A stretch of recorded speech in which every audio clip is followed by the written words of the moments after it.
ನಮಸ್ಕಾರ ಸ್ನೇಹಿತರೆ, ಈ ವಾರದ ಇನ್ನೊಂದು ಹೊಸ ಸಂಚಿಕೆಗೆ ನಿಮ್ಮೆಲ್ಲರಿಗೂ ಸ್ವಾಗತ ಸುಸ್ವಾಗತ. ನಾನು ನಿಮ್ಮ ದೀಪಕ್ ಕ್ಷತ್ರಿಯ. ಈ ವಾರ ಒಂದು ಅದ್ಭುತವಾದ ಮತ್ತು ಸಿಂಪಲ್ ಆಗಿರ್ತಕ್ಕಂಥ ಒಂದು ಬ್ಯೂಟಿಫುಲ್ ರೆಸಿಪಿ ತೋರಿಸ್ಕೊಡ್ತಾ ಇದ್ದೀನಿ.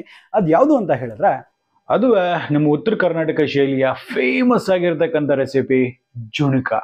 ಇದನ್ನ ಕಡಲೆ ಹಿಟ್ಟಲ್ಲಿ ಮಾಡ್ತಾರೆ ಕಣ್ರಿ. ಎಷ್ಟು ಅದ್ಭುತವಾಗಿರುತ್ತೆ ಗೊತ್ತಾ.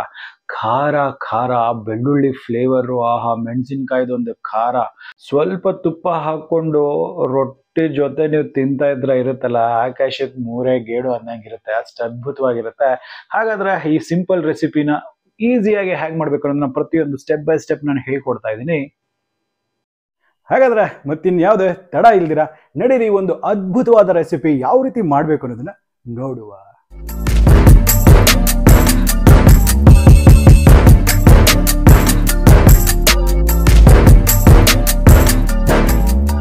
ನೋಡಿ, ಈಗ ಈ ಜುಣಕ ಮಾಡ್ಲಿಕ್ಕೆ ಏನೇನು ಅಗತ್ಯವಾದ ಸಾಮಗ್ರಿಗಳು ಬೇಕಾಗುತ್ತೆ ಅನ್ನೋದನ್ನ ನೋಡುವ. ಮೊದಲನೇದಾಗಿ ಇಲ್ಲಿ ಸ್ವಲ್ಪ ಕಡಲೆ ಹಿಟ್ಟು 1 ಕಪ್ಪು, ಮತ್ತೆ ಉಳ್ಳಾಗಡ್ಡಿ ಇದು ಈರುಳ್ಳಿ ಇದೆಲ್ಲ, ಇದನ್ನ ಸಣ್ಣದಾಗಿ ಈ ರೀತಿ ಸ್ವಲ್ಪ ದಪ್ಪಗೆ ಹಚ್ಕೊಂಡಿದ್ದೀನಿ. ಇದು ಹೆಚ್ಚು ಕಮ್ಮಿ 1 ಕಪ್ ಅಥವಾ 100 ಗ್ರಾಮ್ಸ್ ವರೆಗೂ ಬೇಕಾಗುತ್ತೆ.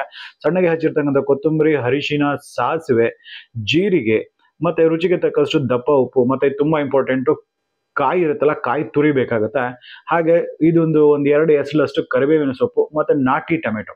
ಸೊ ಈಗ ಒಂದು ಸ್ಪೆಷಲ್ ಮಸಾಲೆ ಬೇಕಾಗುತ್ತೆ ಇದಕ್ಕೆ. ಆ ಮಸಾಲೆ ಹೇಗೆ ಮಾಡ್ಬೇಕು ಅಂತ ಹೇಳಿದ್ರೆ, ಇಲ್ಲಿ ನೋಡಿ, ಇಷ್ಟೇ ಸಾಮಗ್ರಿಗಳು ಒಂದು ಮಸಾಲೆ ಮಾಡ್ಲಿಕ್ಕೆ. ಇಲ್ಲಿ ಹಸಿರು ಮೆಣಸಿನಕಾಯಿ, ಶುಂಠಿ, ಬೆಳ್ಳುಳ್ಳಿ, ಕಾಯಿ ತುರಿ, ಇದೊಂದು 1/4 ಬಟ್ಲಷ್ಟಾದ್ರೂ ಕೂಡ ಸಾಕಾಗುತ್ತೆ. ಮತ್ತೆ ಜೀರಿಗೆ, ಮತ್ತೆ ಇದು ಬಂದ್ಬಿಟ್ಟು ಕೊತ್ತಂಬರಿ ಸೊಪ್ಪು ಅಂತಕ್ಕಂಥದ್ದು ಏನಿದೆ, ನಾಟಿ ಕೊತ್ತಂಬರಿ ಸೊಪ್ಪು, ಮತ್ತೆ ಜೀರಿಗೆ 1/4 ಟೀ ಸ್ಪೂನ್ ಅಷ್ಟಾದ್ರೆ ಮೋರ್ ದೆನ್ ಎನಫ್. ಸೊ ಇದನ್ನೆಲ್ಲ ಏನ್ ಮಾಡ್ತೀನಿ, ಇದನ್ನ ಸ್ವಲ್ಪ ಕೋರ್ಸ್ ಆಗಿ ಜಜ್ಜಿ ಅಥವಾ ಕುಟ್ಟಿ ಅಥವಾ ಮಿಕ್ಸಿಲಿ ಮಾಡ್ಕೊಂಡು ಬರ್ತೀನಿ. ಹೆಚ್ಚು ಕಮ್ಮಿ ಈ ಲೆವೆಲ್ಗೆ ಇದು ಪೌಡರ್ ಆಗಿರ್ಬೇಕು. ಸ್ವಲ್ಪ ತರ್ತರಿಯಾಗಿ, ಜಾಸ್ತಿ ಫೈನ್ ಆಗಿರ್ಬೋದು. ಈ ರೀತಿ ತರ್ತರಿಯಾಗಾದ್ರೆ ಇಟ್ಸ್ ಮೋರ್ ದೆನ್ ಎನಫ್. ಇದು ಪರ್ಫೆಕ್ಟ್ ಆಗಿದೆ. ಈಗ ಇದನ್ನ ತೆಗೆದಿಡುವ. ಈ ಮಸಾಲೆ ಅಂತಕ್ಕಂಥದ್ದು ರೆಡಿ ಆಗಿದೆ. ಈಗ ಮೊದಲನೇದಾಗಿ ಒಂದು ಬಾಣಲೆ ಅಥವಾ ಯಾವ್ದೋ ಒಂದು ವಾಕ್ ಆದ್ರೂ ತಗೊಳ್ಳಿ, ಒಂದು ಬಾಣಲೆ ತಗೊಂಡು ಇದ್ರಲ್ಲಿ ಸ್ವಲ್ಪ ಎಣ್ಣೆ ಜಾಸ್ತಿ ಬೇಕಾಗುತ್ತೆ. ಯಾವುದೇ ಹಿಟ್ಟಿನ ಅಂಶ ಮಾಡ್ತೀವಿ, ಯಾವುದೇ ಹಿಟ್ಟಿನ ಪದಾರ್ಥ ಯೂಸ್ ಮಾಡಿ ನಾವು ಒಂದು ರೆಸಿಪಿ ಮಾಡ್ತೀವಿ, ಸ್ವಲ್ಪ ಎಣ್ಣೆ ಜಾಸ್ತಿ ಬೇಕಾಗುತ್ತೆ. ಸೊ ಹಾಗೆ 4 ಟೇಬಲ್ ಸ್ಪೂನ್ ಎಣ್ಣೆ ಕಾದ ನಂತರವಷ್ಟೇ ಈ ಒಂದು ಸಾಸಿವೆ, ಜೀರಿಗೆ ಹಾಕ್ಬಿಟ್ಟು ಇವೆಲ್ಲ ಚಂದ ಚಟಪಟ ಅಂತ ಅನ್ಬೇಕು. ಅಲ್ಲಿವರೆಗೂ ನಾವು ಇದನ್ನ ಚೆನ್ನಾಗಿ ಹುರಿಬೇಕಾಗುತ್ತೆ. ಸೊ ನೋಡಿ, ಸ್ವಲ್ಪ ಕ್ಲೀನ್ ಆಗಿ ಹುರಿದಿದ್ದಾಗಿದೆಲ್ಲ. ಸೊ ಈಗ ಇದರಲ್ಲಿ ಕರಿಬೇವಿನ ಸೊಪ್ಪು ಅಂತಕ್ಕಂಥದ್ದು ಏನಿದೆ, ಇದನ್ನ ಹಾಕೊಳ್ಳುವ. ಈ ಟೈಮಲ್ಲಿ ಹಾಕಿದ್ರೆ ಇದು ಆಪ್ಟಿಮಮ್ ಫ್ಲೇವರ್ ಅಂತಕ್ಕಂಥದ್ದು ರಿಲೀಸ್ ಆಗ್ತಕ್ಕಂಥದ್ದು. ಸ್ವಲ್ಪ ಇದು ಚೆನ್ನಾಗಿ ಇದಾಗ್ಲಿ. ಈ ನಂತರ ನಾಟಿ ಟೊಮೆಟೊ ಇರುತ್ತಲ್ಲ, ಇದು ಸುಮಾರು ಒಂದು 2 ಮೀಡಿಯಂ ಸೈಜಿನ ಟೊಮೆಟೊನ ಹಾಕೊಳ್ತಾ ಇದೀನಿ. ಈಗ ಈ ಟೊಮೆಟೊ ಸ್ವಲ್ಪ ಬೇಯಬೇಕು, ಸ್ವಲ್ಪ ಮೆತ್ತಗಾಗಬೇಕು. ಅದ್ರ ಹುಳಿ ಅಂಶ ಎಲ್ಲ ಎಣ್ಣೆಗೆ ಬರಬೇಕು. ಅಲ್ಲಿವರೆಗೂ ಹುರಿಯುವ. ಸುಮಾರು ಒಂದು 2 ರಿಂದ 3 ನಿಮಿಷ ತಗೊಳುತ್ತೆ. ನೋಡಿ, ಈಗ ಕೊತ್ತಂಬರಿ ಸೊಪ್ಪು ಇದೆಯಲ್ಲ, ಈ ಕೊತ್ತಂಬರಿ ಸೊಪ್ಪನ್ನೆಲ್ಲ, ನಾಟಿ ಕೊತ್ತಂಬರಿ ಸೊಪ್ಪು ಸಣ್ಣಗೆ ಹಚ್ಕೊಂಡಿರ್ತಕ್ಕಂಥದ್ದನ್ನ ಹಾಕೊಳ್ತೇನೆ. ಹಾಗೆ ಈರುಳ್ಳಿ ನಾವೇನ್ ದಪ್ಪ ಕಟ್ ಮಾಡಿದ್ವಲ್ಲ, ಸ್ವಲ್ಪ ಮೀಡಿಯಂ ಆಗಿ. ಸೊ ಈ 2 ಈರುಳ್ಳಿಯನ್ನು ಸಹ ನಾನು ಇದ್ರಲ್ಲಿ ಹಾಕೊಳ್ತೇನೆ.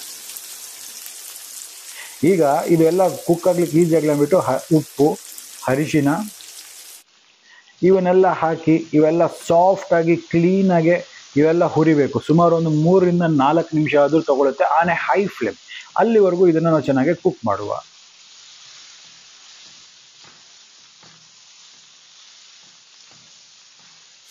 ಈಗ ನೋಡ್ತಿದ್ರಲ್ಲ, ಒಂದು 5 ನಿಮಿಷ ಇನ್ನೊಂದು ಸ್ವಲ್ಪ ಕುಕ್ ಆಗ್ಬೇಕು. ಒಂದು 5-10 ನಿಮಿಷ ಇದನ್ನ ಕುಕ್ ಆಗ್ಲಿಕ್ಕೆ ಬಿಟ್ರೆ ಸಾಕಾಗತ್ತೆ. ಈಗ ನೋಡ್ತಿದ್ರಲ್ಲಪ್ಪ, ಒಂದು 5 ನಿಮಿಷ ಆದ ನಂತರ ಎಷ್ಟು ಪರ್ಫೆಕ್ಟ್ ಆಗಿ ಇದಾಗಿದೆ ನೋಡಿ. ಈರುಳ್ಳಿ ಮತ್ತೆ ಟೊಮೆಟೊ ಎಲ್ಲ ಸಾಫ್ಟ್ ಆಗಿ ಬೆಂದ್ಬಿಟ್ಟಿದೆ. ಈಗ ಇದು ಕರೆಕ್ಟ್ ಆಗಿ ಆಗಿದೆ ಅಂದ್ಬಿಟ್ಟು ಅರ್ಥ. ಇಷ್ಟು ಮಾತ್ರ ಆದ್ರೆ ಪರ್ಫೆಕ್ಟ್. ನಾವಾಗ್ಲೇ ನಾವು ಇದನ್ನ ಕುಟ್ಟಿ ಅಥವಾ ನಾವು ಮಿಕ್ಸಿಲ್ ಮಾಡಿ ಇಟ್ಕೊಂಡಿವಲ್ಲ ತರ್ತರಿಯಾಗಿರ್ತಕ್ಕಂಥ ಮಸಾಲೆ, ಆ ಮಸಾಲೆ ಎಲ್ಲ ಇವಾಗ ಈ ಮಿಶ್ರಣದಲ್ಲಿ ಹಾಕ್ಬಿಟ್ಟು ಇದನ್ನೆಲ್ಲ ಕ್ಲೀನಾಗಿ ಒಂದಕ್ಕೊಂದು ಹೊಂದ್ಕೊಳ್ಳಾಗ ಇದನ್ನ ನಾವು ಮಿಕ್ಸ್ ಮಾಡ್ಬೇಕಾಗುತ್ತೆ. ಇದೇ ಕಾರಣಕ್ಕೆ ನಾನು ಹೇಳಿದ್ದು, ಈ ಒಂದು ಮಸಾಲೆ, ಈ ಒಂದು ಪದಾರ್ಥ ಮಾಡ್ಲಿಕ್ಕೆ ಸ್ವಲ್ಪ ಎಣ್ಣೆಯ ಅಂಶ ಜಾಸ್ತಿ ಬೇಕಾಗುತ್ತೆ. ನೋಡ್ತಿದ್ರಲ್ಲ, ಈಗೆಲ್ಲ ಪರ್ಫೆಕ್ಟ್ ಆಗಿ ಕುಕ್ ಆಗಿದೆ. ಅಲ್ಲಿ ಇರ್ತಕ್ಕಂಥ ಹಸಿ ವಾಸನೆ ಎಲ್ಲ ಹೋಗಿದೆ ನೋಡಿ. ಈ ಲೆವೆಲ್ಗೆ ಇದು ಕುಕ್ ಆಗಬೇಕು. ಪರ್ಫೆಕ್ಟ್ ಆಗಿ ಕುಕ್ ಆಗಿದೆ ಅಂದ್ಬಿಟ್ಟು ಅರ್ಥ. ಇಷ್ಟ ಆದ್ರೆ ಈಗ ಕೊನೆಯದಾಗಿ ಇನ್ನೊಮ್ಮೆ ಮಿಕ್ಸ್ ಮಾಡಿಬಿಟ್ಟು ಇದರಲ್ಲಿ ಬಿಸಿ ನೀರು, ನಿಮ್ಗೆ ಯಾವ ಲೆವೆಲ್ ಕನ್ಸಿಸ್ಟೆನ್ಸಿ ಬೇಕಾಗುತ್ತೆ, ಜುಣಕದ ಕನ್ಸಿಸ್ಟೆನ್ಸಿ ನಿಮ್ಗೆ ಗೊತ್ತಿರುತ್ತಲ್ಲ, ಆ ಕನ್ಸಿಸ್ಟೆನ್ಸಿ ಬರೋವರೆಗೂ ನಾನು ನೀರನ್ನು ಹಾಕೊಳ್ತೀನಿ. ಇಲ್ಲಿ ನಾನು ಸುಮಾರು ಒಂದು 2 ಕಪ್ನಷ್ಟು ಬಿಸಿ ನೀರನ್ನು ಆಡ್ ಮಾಡ್ತಿದ್ದೀನಿ. ನೆನಪಿಟ್ಕೊಳ್ಳಿ, ಯಾವುದೇ ಕಾರಣಕ್ಕೆ ತಣ್ಣೀರನ್ನು ನೀವು ಆಡ್ ಮಾಡೋ ಹಾಗಿಲ್ಲ. ಏನೇ ಇದ್ರೂ ಸಹ ಬಿಸಿ ನೀರನ್ನ ಮಾತ್ರ ನೀವು ಆಡ್ ಮಾಡಿ. ಸೊ ಇವಾಗ ಇದನ್ನೆಲ್ಲ ಒಂದು ಬಾಯ್ಲ್ ಬರ್ಲಿಕ್ಕೆ ಬಿಡಿ. ಇದು ಚೆನ್ನಾಗಿ ಒಂದು ಕುದಿ ಬರಬೇಕು. ಅಲ್ಲಿವರೆಗೂ ಬಾಯ್ಲ್ ಬರ್ಲಿಕ್ಕೆ ಬಿಡುವ. ಈಗ ಏನ್ ಮಾಡ್ಬೇಕಾಗುತ್ತೆ ಪ್ರಿಪರೇಷನ್ ಇದರಲ್ಲಿ ನಾವು ಏನು ಇದನ್ನ ಹಿಟ್ಟು ತಗೊಂಡಿದ್ವಲ್ಲ ಕಡಲೆ ಹಿಟ್ಟು, ಈ ಕಡಲೆ ಹಿಟ್ಟನ್ನ ಡೈರೆಕ್ಟ್ ಆಗಿ ಹಾಕ್ಬಿಟ್ರೆ ಗಂಟಾಗುತ್ತೆ. ಸೊ ಹಾಗಾಗಿ ಸ್ವಲ್ಪ ನೀರನ್ನ ಹಾಕ್ಬಿಟ್ಟು ಇದನ್ನ ಒಂದು ಪೇಸ್ಟ್ ಮಾಡ್ಕೊಳ್ತೀನಿ, ಇದರಲ್ಲಿ ಯಾವುದೇ ರೀತಿ ಗಂಟುಗಳು ಬರ್ದಿರ. ಸೊ ಈ ಒಂದು ಟೆಕ್ನಿಕ್ ಮಾಡೋದ್ರಿಂದ ನಿಮ್ಗೆ ಈ ಟೆಕ್ನಿಕ್ ಯೂಸ್ ಮಾಡೋದ್ರಿಂದ ಏನಾಗುತ್ತೆ, ಲಂಪ್ಸ್ ಅಂತಕ್ಕಂಥದ್ದು ಫಾರ್ಮ್ ಆಗೋದಿಲ್ಲ. ನೋಡ್ತೀರಲ್ಲ ಈಗೆಲ್ಲ ಪರ್ಫೆಕ್ಟ್ ಆಗಿ ಮಿಕ್ಸ್ ಆಗಿದೆ. ಈಗ ಪಕ್ಕಕ್ಕೆ ಇಟ್ಕೊಳ್ಳೋಣ. ಈಗ ನೋಡಿ ಈ ನೀರೆಲ್ಲ ಚೆನ್ನಾಗಿ ಕುದಿಲಿಕ್ಕೆ ಶುರು ಆಗ್ತಿದೆ. ನಾನು ಈಗಲೇ ಇದನ್ನ ಸೀಸನಿಂಗ್ ಅನ್ನೋದನ್ನ ಚೆಕ್ ಮಾಡ್ಕೊಳ್ತೀನಿ. ಉಪ್ಪು ಖಾರ ಏನಾದ್ರು ಬೇಕಂದ್ರೆ ನೀವೀಗ ಅಡ್ಜಸ್ಟ್ ಮಾಡ್ಕೋಬಹುದು.